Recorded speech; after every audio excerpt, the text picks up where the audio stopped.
Hollywood wanted the next blockbuster sci-fi franchise. What they got was a movie where H.G. Wells' own great-grandson couldn't finish directing his ancestor's masterpiece. In 2002, DreamWorks and Warner Brothers threw $80 million at remaking a beloved 1960s classic, expecting easy nostalgia money. Instead, they got The Time Machine, a film where the director collapsed from extreme exhaustion and had to be replaced by Gore Verbinski for the final 18 days. Where Guy Pearce broke his ribs doing his own stunts in a movie nobody asked him to make. Where Jeremy Irons played a telepathic albino Morlock overlord, and somehow that wasn't the weirdest creative choice. This is the story of a remake that had everything going for it and still managed to fail spectacularly. A film directed by the author's direct descendant that completely misunderstood what made the source material timeless. Where John Logan wrote a brilliant screenplay that got butchered in production. Where studio executives turned philosophical science fiction into generic action adventure. Hey, we gotta get out of here! Wait! The Time Machine traveled 800,000 years into the future and somehow ended up more dated than the 1960 version. It was the perfect example of how Hollywood can take a foolproof concept and prove there's no such thing as foolproof. This disaster started with the best possible pedigree. Simon Wells wasn't just some hired director. He was H.G. Wells' great-grandson, carrying the family name and literary legacy. When he pitched himself to DreamWorks, executives saying, "I really ought to be directing this because you know the name." It seemed like destiny. But here's the thing about legacies. Sometimes they're curses disguised as gifts.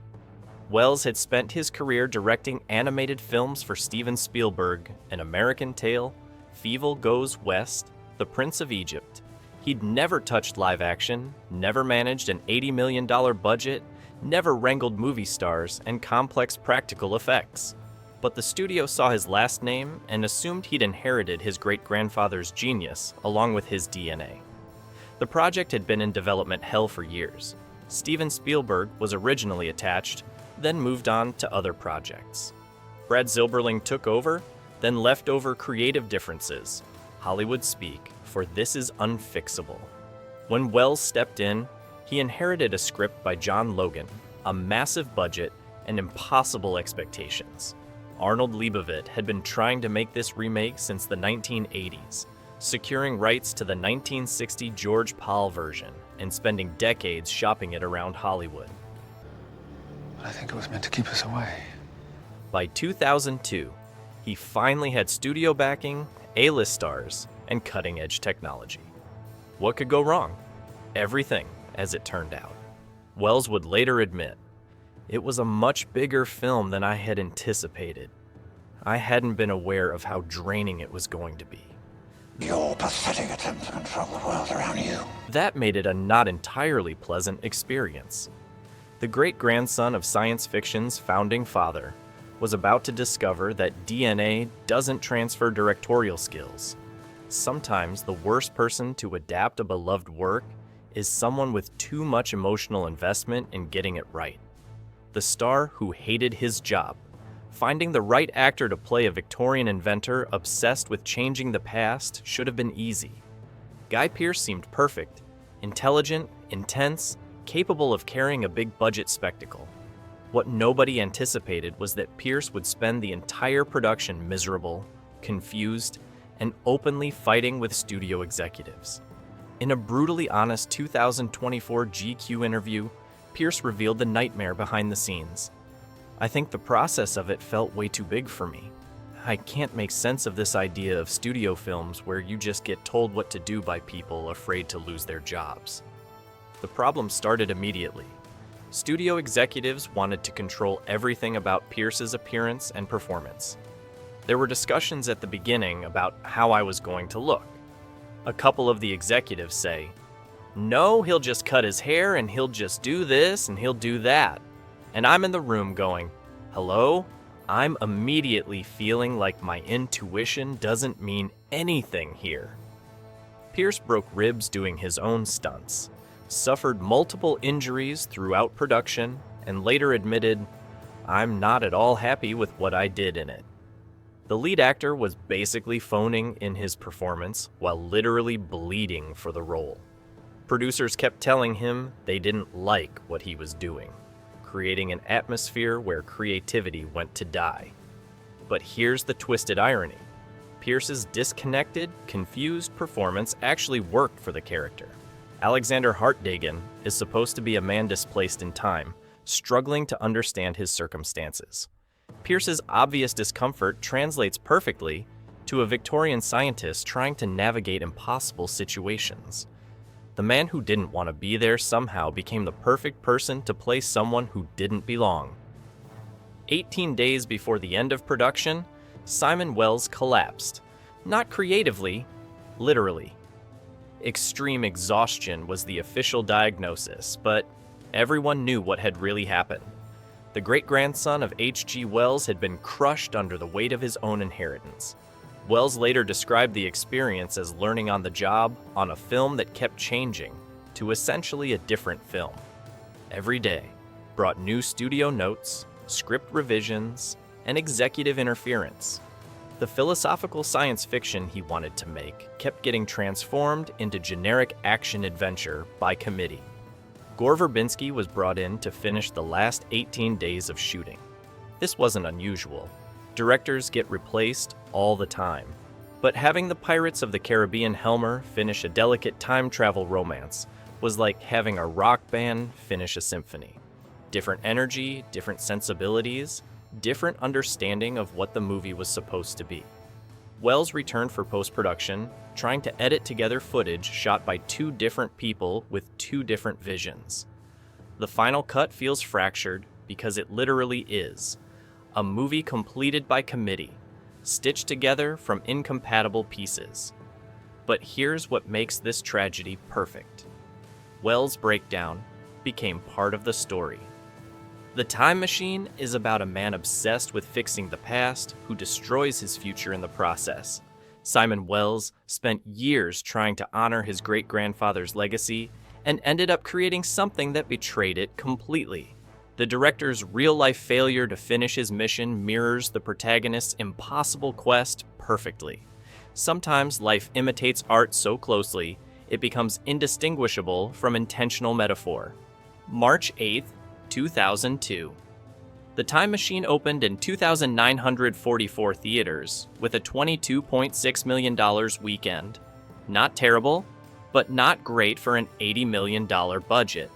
The studio had delayed the release twice, pushing it from Christmas 2001 to February 2002 to finally March. Never a good sign for blockbuster confidence. The numbers told the story of diminishing returns. Week 1, $22 million. Week 2, $8 million. Week 3, $4 million. Audiences were walking away faster than Alexander Hartdagen fleeing the Morlocks. Final domestic gross, $56.8 million.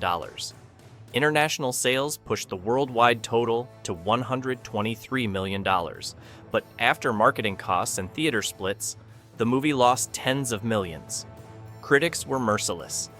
The film earned a 28% on Rotten Tomatoes, with reviews calling it logically incomprehensible, a loopy love story, and mediocre special effects with hoary dialogue. Even positive reviews were backhanded compliments, not as bad as expected, and decent start that breaks down. The marketing had promised spectacle, but delivered confusion. Trailers showcased Jeremy Irons as the Uber Morlock and time-lapse sequences of New York evolving over centuries, but couldn't explain why audiences should care about Guy Pearce's romantic obsession with a dead fiancé. The advertising sold action-adventure, while the movie delivered philosophical meditation on loss and inevitability. The film that cost $80 million to make felt cheaper than the $750,000 original from 1960. Better technology, bigger budget, more famous actors. None of it mattered when the fundamental storytelling was broken. Sometimes more money just means more expensive failure. The Accidental Prophecy. The Time Machine failed in 2002 because it was asking questions audiences weren't ready to hear. But everything that made it feel outdated then feels remarkably prescient now. The film's central premise, that trying to fix the past only creates new problems, became the foundation of every modern time travel story. From Marvel's Avengers, Endgame, to Netflix's Dark, the idea that temporal intervention causes more harm than good shifted from philosophical curiosity to narrative law. The Time Machine was exploring multiverse theory 20 years before it became blockbuster gospel. The environmental disaster angle that critics dismissed as heavy-handed now seems like documentary footage. The film's future, where humanity splits into surface dwellers and underground survivors, where ecological collapse drives social evolution, where the moon literally breaks apart from human interference. These aren't fantasy anymore. They're Tuesday's climate news.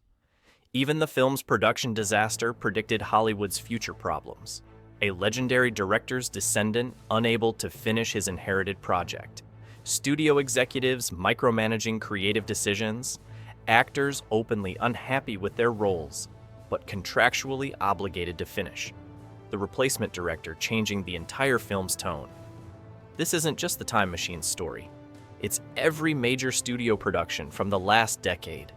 The government conspiracy elements that felt tacked on in 2002 became standard operating. Procedure for science fiction. The idea that official narratives hide deeper truths, that institutions create the problems they claim to solve, that individuals must rebel against systems to find authentic answers. The Time Machine was accidentally writing the playbook for post-9/11 paranoia culture. The Time Machine lost money, exhausted its director, and disappointed everyone involved. By every Hollywood metric, it was a complete disaster. By every artistic metric that actually matters, it was exactly the failure science fiction needed. Here's what makes this failure perfect. A successful version would have been generic blockbuster trash. Imagine the Time Machine with a competent director, a happy lead actor, and studio executives who stayed out of the creative process. It would have been forgettable entertainment, hitting every expected beat, satisfying no one, and challenging nothing. Simon Welles's inexperience forced the film into uncomfortable territory. A veteran director would have smoothed out the rough edges, made the romance more conventional, turned the philosophical elements into action sequences. Wells' inability to handle the pressure created a movie that feels genuinely unhinged in the best possible way. Guy Pearce's misery became the character's authenticity. His visible discomfort with the material translated perfectly to a man struggling with impossible circumstances. The disconnect between actor and role created a metatextual layer that more confident performances would have eliminated. The dual director situation, that should have destroyed the film instead, created something unique. The tonal inconsistency between Wells' character work and Verbinski's action sequences reflects the protagonist's journey from intellectual obsession to physical confrontation. The broken production mirrors the broken timeline. The budget constraints that limited the effects work-forced creativity over spectacle. The 1960 version succeeds because it uses practical effects and miniatures to create convincing illusions. The 2002 version fails when it relies on early CGI but succeeds when it returns to physical reality. 20 years later, The Time Machine has found its audience among viewers who appreciate ambitious failures over safe successes. It's become a cult classic precisely because it doesn't work conventionally. Sometimes the most interesting movies are the ones that break while trying to do too much, rather than succeed at doing too little. The cultural crime scene. The Time Machine didn't just bomb. It created a template for how Hollywood would mishandle intellectual properties for the next 2 decades. Movies that had prestigious pedigrees but fumbled their legacies. Productions where studio interference destroyed directorial vision. Films where massive budgets couldn't solve fundamental creative problems. Every modern remake that disappoints follows the Time Machine's playbook. Take beloved source material, hire respected talent, throw money at the problem, then micromanage the creative process until nothing works. From Dark Tower to Mortal Engines to countless forgotten blockbusters, the pattern remains consistent. The environmental themes that seemed heavy-handed in 2002 became the foundation of modern disaster cinema. Climate change as existential threat, humanity's self-destructive tendencies, the idea that our attempts to fix problems create worse problems. The Time Machine was accidentally prescient about what would become cinema's central anxiety. John Logan's screenplay, which got butchered in production, became the template for sophisticated time travel narratives. His approach to temporal mechanics, character psychology, and philosophical implications shows up in everything from Christopher Nolan's films to prestige television dramas. The script that couldn't survive studio notes became the blueprint for movies. Studios now desperately try to recreate. The film that couldn't capture 2002 audiences perfectly captured 2022 anxieties. A man trying to fix the past while destroying his future. A world where well-intentioned actions lead to catastrophic consequences. A society split between surface dwellers and underground survivors. The movie that felt dated 20 years ago now feels like documentary footage from our current timeline. So, was The Time Machine too ambitious for its own good, or exactly the movie Hollywood needed but couldn't handle? What's your favorite big-budget disaster that was actually brilliant?